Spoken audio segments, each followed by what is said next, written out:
Plastic is fantastic.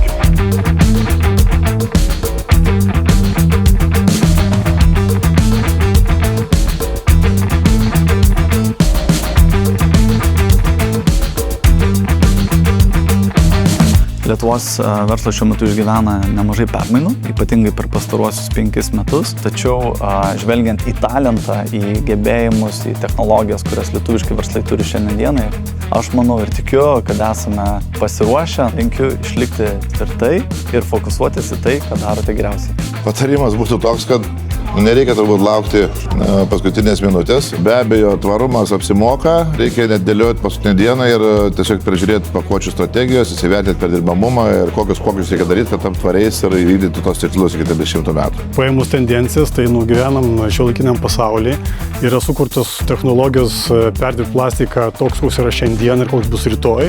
Tai jeigu įmonės domisi, jos žino, ko jos nori, aš manau, su savo tikslais jos tą gali pasiekti. Konkuruojame globaliu mastu.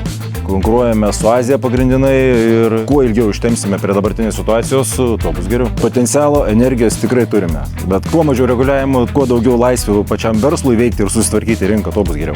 Kolegoms rinkoje linkiu pagaliau pradėti eiti į pliusą. Lietuviai įpratę kentėti, kuo sunkiau, tuo mums geriau. Make plastic great again.